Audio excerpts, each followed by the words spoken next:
দেখেন আমার পিছনে থাকা এই যে রাউন্ড বোর্ড আছে না, এই রাউন্ড বোর্ডের ভিতরে প্রায় 200 কবুতর আছে। দেখেন সকালবেলা তারা কিন্তু এখানে এসে খাবার খায়, আবার কিন্তু বিকালবেলা তারা এখান থেকে যখন রাত্র হয়ে যায় তারা এখান থেকে উড়ে গিয়ে বিভিন্ন বিল্ডিংয়ের এই যে ব্যালকনি আছে, ব্যালকনির মধ্যে তারা থাকে, এখানেই তারা বাসা বেঁধে থাকে। তো আসলে কিন্তু এই পাখিগুলা যতটাই কষ্টে থাকুক না কেন, তাদের ঘর নাই, বাড়ি নাই, তাদের ঠিকমতো খানার ব্যবস্থা নাই, তবে তারা কিন্তু স্বাধীন। তারা চাইলে এখান থেকে উড়াল দিয়ে অন্য একটা জায়গায় যেতে পারবে, আবার চাইলে সেখান থেকে এখানে আসতে পারবে। কিন্তু খাঁচায় বন্দি থাকা যে পাখিগুলো আছে তারা কিন্তু তেমনটা স্বাধীন না। ঠিক আছে, তাদের ঘর আছে, তাদের থাকার একটা সুব্যবস্থা আছে, তাদের খাবারের চিন্তা নাই, সময় মতো সময় হলে মালিক তাদেরকে খাবার দিয়ে যাবে।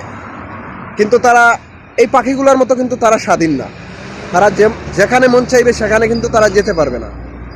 ঠিক তেমনি একইভাবে আমরা যারা প্রবাসী আছি ফ্রি ভিসায় বিভিন্ন কন্ট্রাকশনের মধ্যে কাজ করি বা বিভিন্ন ক্যাজুয়াল কোম্পানি থেকে আমরা যারা কাজ করি, আমাদের জীবনটাও কিন্তু ওই একই রকম হয়েছে। আমাদের কিন্তু ভালো একটা থাকার জায়গা নাই। আমরা যদি কাজ না করি তাহলে আমাদেরকে না খেয়ে থাকতে হবে। আমরা খাইলে কি, থাকলে কি, না থাকলে কি, কারো কিছু আসে যায় না। তবে আমরা স্বাধীন আছি।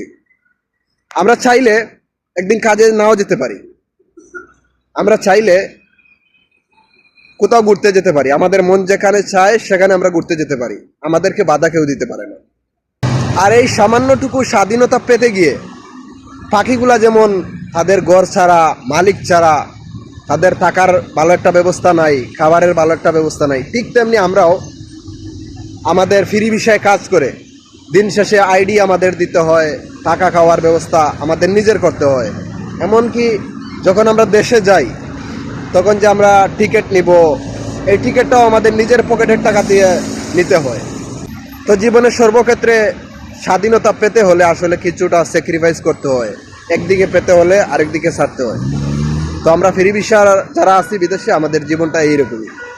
আমরা কিছুটা স্বাধীনতা পেতে গিয়ে আমরা এই পাখিগুলার মতো ঘর ছাড়া, বাড়ি ছাড়া, মালিক ছাড়া, সব কিছুই ছাড়া, মনে করেন এই ঘরবিহীন জঙ্গলে বসবাসের মতো